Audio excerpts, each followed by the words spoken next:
So, good day, ma'am. First, I would like to introduce myself. My name is Paulo Polgrina Saklit from the College of Criminal Justice Education in Hotel. So, for now, I'm going to discuss the Module 2, which is all about the probation. So, now let's start. I'm going to talk about the Chapter 2, which is all about the adult probation law and other probation laws.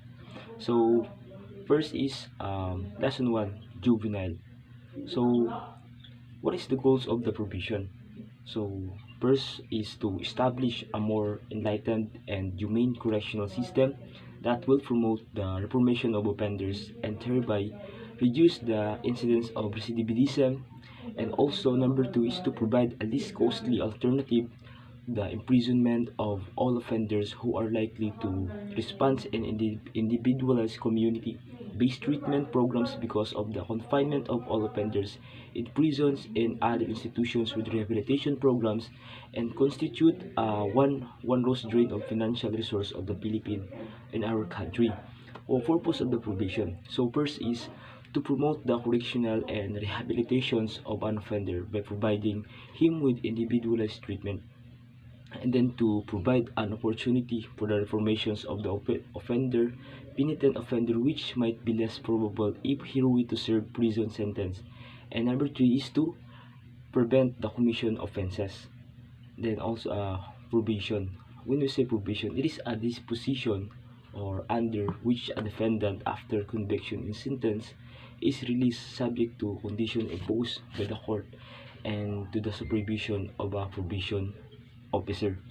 A probationer, he is a person placed on a probation, and then a probation officer, he is one who investigates for the court of referral for probation of supervises a probationer or both when to apply for probation within the period of perfecting an appeal of 15 days after the conviction. When to apply for probation within the period or for perfecting an appeal or 15 days after the conviction. Then grant of probation. Who grants probation? That is the question. It is only the court that tried and decides the case may grant the application under the section 4968. It states, subject to provisions of the code, that the court may offer and sentence dependent in upon applications, and any said dependent suspend the execution said sentence and place the dependent on probation for such period and upon such terms and a condition as it may deem best. And then post sentence investigations an indispensable requirement. And then the under section 5 of the same degree, it states that no person shall be placed on the probation except upon the prior investigation by the probation officers or and determination by the court that ends of the justice in the best interest of the public, as well as that one of the dependent will be served thereby. So, form of investigation. So, first is report. The investigation report to be submitted by the probation officers under the Section 5 shall be in the form of prescribed probation administrator and approved by the Secretary of the Justice. Then period of submission of investigation report as amended by the 1257, the probation officer shall submit to the court the investigation report on a dependent not later than 60 days from the receipt of an offender said court to conduct the investigation. Then the probation is not later than 15 days after the receipt of the said report. The offender is need the correctional treatment that can be provided most effectively by his commitment to an institutional, or then there is undue risk that during the period of the probations the offender will commit another crime. Probation will depreciate the seriousness of the offense committed. Disqualified offenders as amended by the PD 1990, Section 9 of the Presidential. Degree number 968 is hereby amended to read as follows. Disqualified offenders. The offenders of this degree shall not be extended those sentenced to serve the maximum term of the imprisonment of the 6 years, then convicted of the subversion of a crime against the national security or the public order, who have previously been convicted by the final judge of the offense punished by the imprisonment of not less than 1 month and 1 day, and or fine not less than 200 pesos. Who have been once a provision under the provisions of this decree, and then who are already serving sentence at the time that substantive provisions of the decree became applicable pursuant to Section 33. Then conditions of provisions. There are two kinds of conditions prescribed in the provision law: general and special. The former is considered mandatory, while the latter is discretionary.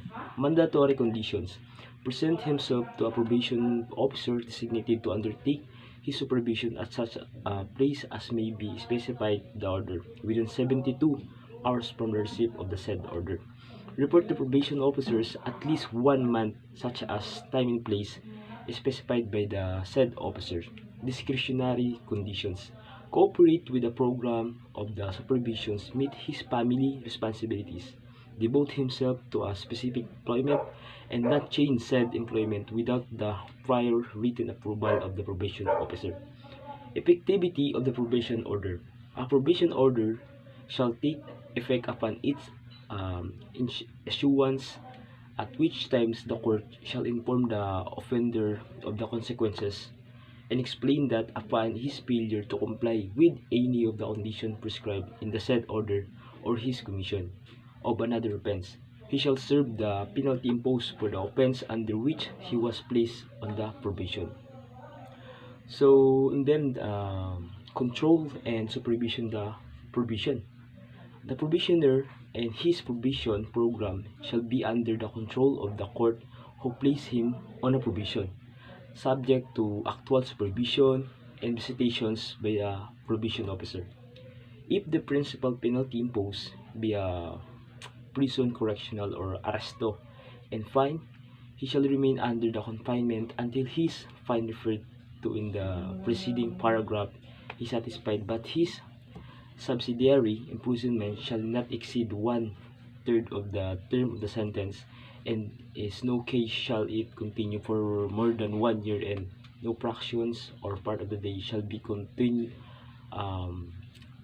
When the principal penalty imposed be only a fine, of subsidiary imprisonment shall not exceed 6 months if the culprit shall have been executed, or less grave felony, and shall not exceed 50 days if or felony. When the principal imposed is higher than prison, correction, no subsidiary imprisonment shall be imposed upon the culprit. Then the number 5 is the subsidiary personal liability which the convict may have suffered by the reason of his shall not relieve him from the fine case in financial circumstances should improve. And then the violation of the probation condition and arrest of the probationer. At any during probation, the court may issue a warrant for the arrest of probationer for a violation of any conditions of the probation. Probationers once arrested and detained shall immediately be brought before the court for a hearing, which may be informal and summary of the violations charged. The defendant may be admitted to bail pending such a hearing, like that. Then termination of the probations.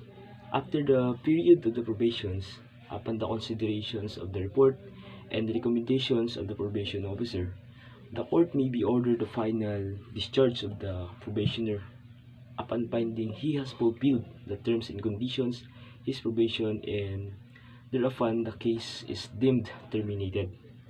Then confidentially of the records.